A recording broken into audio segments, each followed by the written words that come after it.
योऽपि सर्वभूतेषु शक्तिरूपेण संस्थितः नमस्तस्यै नमस्तस्यै नमस्तस्यै नमो नमः।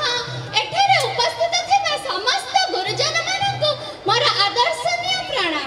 ଆଜି ଆମେ ନାରୀର ଶକ୍ତି ଏବଂ ନାରୀର ସମ୍ମାନ ନିମନ୍ତେ ସ୍ୱତଃପ୍ରବୃତ୍ତ ଭାବେ ଜାଗ୍ରତ, କିନ୍ତୁ ଏହା କେବଳ କଲମ ଓ କଥା ମଧ୍ୟରେ ସୀମିତ ହୋଇ ରହିଯାଇଛି।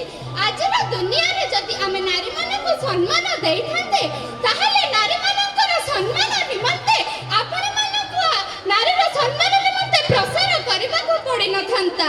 ତେଣୁ ଆଜିର ଦୁନିଆରେ ଜୀବନ୍ତ ନାରୀମାନେ ମଧ୍ୟ ସୁରକ୍ଷିତ ନଥିଲେ, କିନ୍ତୁ ବର୍ତ୍ତମାନର ଘଟଣା ଆପଣମାନେ ନିଶ୍ଚୟ ଜାଣିଥିବେ।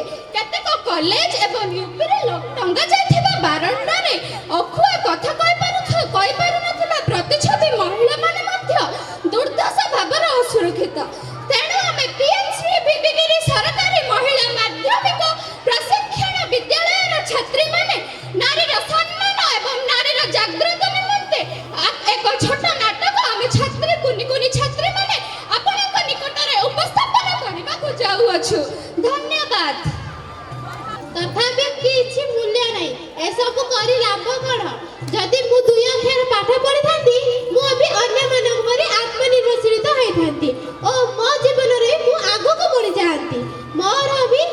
ମୋ ଜୀବନରେ ବି ଆଗକୁ ଯାଆନ୍ତି ଓ ମୁଁ ଅନ୍ୟମାନଙ୍କ ପରି ଆତ୍ମନିର୍ଭରଶୀଳ ହୋଇଥାନ୍ତି ଓ ମୁଁ ଏବେ କାହା ଉପରେ ନିର୍ଭର କରିନଥାନ୍ତି। ଆରେ ରାଧା, ତୁମେ ନିରାଶ ହୁଅ ନାହିଁ, ନିଜକୁ କେବେ ମଧ୍ୟ ଦୁର୍ବଳତା ମନେ କର ନାହିଁ। ଶିକ୍ଷା ହେଉଛି ଆମର ସବୁଠାରୁ ବଡ଼ ଆଧାର। ନାରୀମାନଙ୍କୁ ଆଗରେ ରଖିବା ପାଇଁ ଆମ ଓଡ଼ିଶା ସରକାର, ଭାରତ ସରକାର କେତେକ ନୂତନ ଯୋଜନାମାନ ପ୍ରଣୟନ କରୁଛନ୍ତି ଏବଂ ଏହି ଯୋଜନା ଗୁଡ଼ିକ ୟୁୱିନ୍ ପ୍ଲାଟଫର୍ମ ମାଧ୍ୟମରେ ତ୍ୱରାନ୍ୱିତ ହୋଇପାରିଛି। କ'ଣ କହିଲ ତୁମେମାନେ ଜାଣିଛ, ଆଜିକାଲିକା ଯୁଗ ଯେପରି ହେଲାଣି, ଜଣେ ଅଶିକ୍ଷିତ ନାରୀ ଜଣେ ଶିକ୍ଷିତ ପୁରୁଷକୁ ବିବାହ କରିପାରିବ, କିନ୍ତୁ ଜଣେ ଶିକ୍ଷିତ ନାରୀ ଜଣେ ଅଶିକ୍ଷିତ ପୁରୁଷକୁ ବିବାହ କରିବାକୁ କୁଣ୍ଠା ପ୍ରକାଶ କରିଥାଏ। ପୁଣି ନାରୀର କାମ ଘରେ, ସେ ବାହାରକୁ ଯାଇ କ'ଣ କରିବ? ନାରୀ ପୁଣି ବାହାରକୁ ଯାଇ କାମ କରିବ ଯଦି ପୁରୁଷମାନେ କ'ଣ ଘରେ ଚୁଡ଼ି ପିନ୍ଧି ବସିବେ? ଏହା ଦ୍ୱାରା ସମାଜ ଓ ଧର୍ମର ବିନାଶ ହେବ। ହଁ, ଯଦି ନାରୀ ଘର ସମ୍ଭାଳି ପାରେ, ତେବେ ନାରୀ ଦେଶ ମଧ୍ୟ ସମ୍ଭାଳି ପାରେ। ଯଦି ଜଣେ ପୁରୁଷ ଶିକ୍ଷିତ ହୁଏ, ତେବେ ଜଣେ କିମ୍ବା 2 ଜଣ ଶିକ୍ଷିତ ହୁଅନ୍ତି। ଯଦି ଜଣେ ନାରୀ ଶିକ୍ଷିତ ହୁଏ, ତେବେ ଭାରତରେ ଥିବା ପ୍ରତ୍ୟେକ ପରିବାରର ପ୍ରତ୍ୟେକ ସଦସ୍ୟ ଶିକ୍ଷିତ ହୋଇପାରିବେ। ମୋ ମତରେ ଆଜିକାଲି ଦୁନିଆରେ ବା ସମାଜରେ ପୁରୁଷକୁ ଯେତିକି ଅଧିକାର ମିଳୁଛି, ନାରୀକୁ ମଧ୍ୟ ସେତିକି ଅଧିକାର ମିଳିବା ଆବଶ୍ୟକ।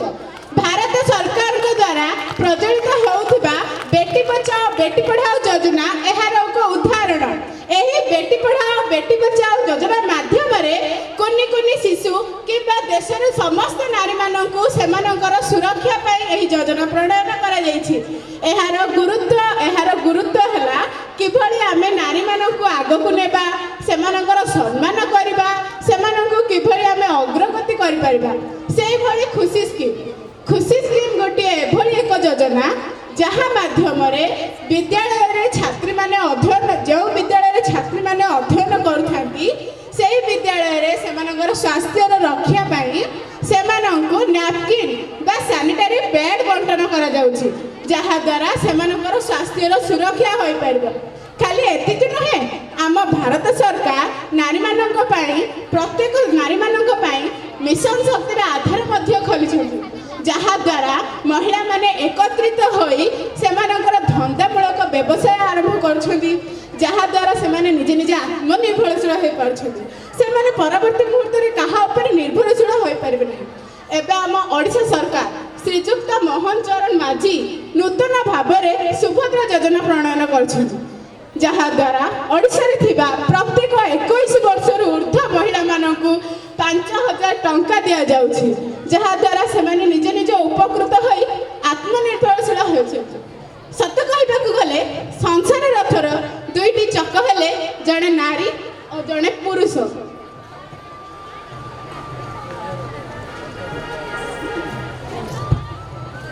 ହଁ ସୀତା, ତୁମେ ଠିକ୍ କହିଲ।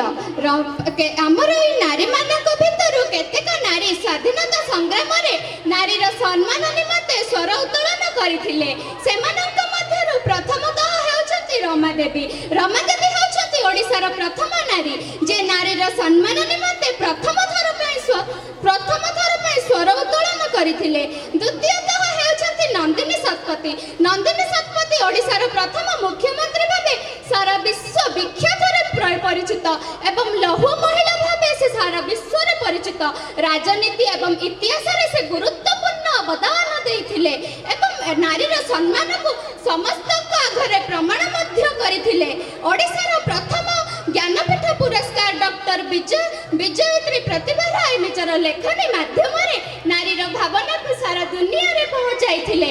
ଆମ ସମାଜରେ ନାରୀକୁ ପୂର୍ବ କାଳରୁ ଅବଳ ଏବଂ ଦୁର୍ବଳ ରୂପେ ବର୍ଣ୍ଣନା କରାଯାଉଛି, କିନ୍ତୁ ସମାଜ ଗଠନରେ ନାରୀର ଭୂମିକା କେତେ ଯେ ଗୁରୁତ୍ୱପୂର୍ଣ୍ଣ ଆମେ ସମସ୍ତେ ଜାଣିଛେ। ତେଣୁ ନାରୀମାନଙ୍କର ଲେଖନୀ ସ୍ୱତନ୍ତ୍ର ଚିନ୍ତାଧାରା ମହନୀୟ ଆବେଗର ଚିନ୍ତାଧାରା ପ୍ରତିଷ୍ଠା। ତେଣୁ ନାରୀମାନଙ୍କୁ କେବେ ହେଲେ ଅବଳ ଦୁର୍ବଳ ଭାବନ୍ତୁ ନାହିଁ। ତେଣୁ ଆପଣମାନେ ଆଜି ଯେଠାରେ ଉପସ୍ଥିତ ଅଛନ୍ତି ଆମେ ପିଏମ୍ଶ୍ରୀ ସରକାର ଭିବିଗିରି ସରକାରୀ ମହିଳା ମାଧ୍ୟମିକ ପ୍ରଶିକ୍ଷଣ ବିଦ୍ୟାଳୟର ଛାତ୍ରୀମାନେ ନାରୀର ସମ୍ମାନ ଏବଂ ନାରୀର ଜାଗରଣ ନିମନ୍ତେ ଏକ ଛୋଟ ନାଟକ ପରିବେଷଣ କରିଥିଲୁ ଏବଂ ଆମେ ଏହି କୁନି କୁନି ଛାତ୍ରୀମାନେ ହେଉଛୁ ନାରୀର ଜ୍ୱଳନ୍ତ ପ୍ରତିଛବି।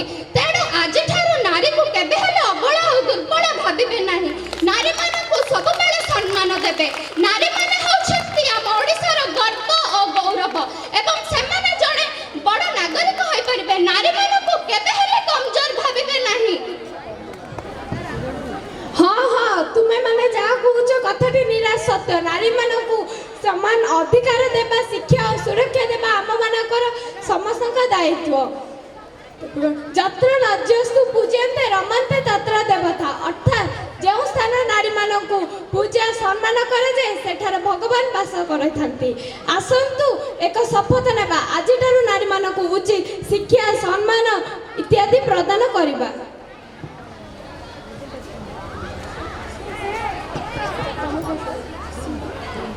ଆଜିର ନାରୀ ଶିକ୍ଷାର ଧାର, ସ୍ୱପ୍ନ ନେଇଗଲେ ଜୀବନ ସାରା ଆଖିର ସ୍ୱପ୍ନ, ହାତରେ କଲମ, ଭାଗ୍ୟ ଲେଖେ ଅତି ଉତ୍ତମ, ଘର ସଂସାର ଦୁଇଟି ହାତେ ସମୟ ସହିତ ଚାଲେ ସେ ସାଥେ, ଭୟ ଭାଙ୍ଗି ଦେଶର ଭବିଷ୍ୟତ ସେ ହିଁ ଗଢ଼େ, ଦୟା ନୁହେଁ ସେ ତ ସମ୍ମାନ ଚାହେଁ, ଅଧିକାର ତାର ସେ ସବୁଠି ଚାହେଁ। ଧନ୍ୟବାଦ।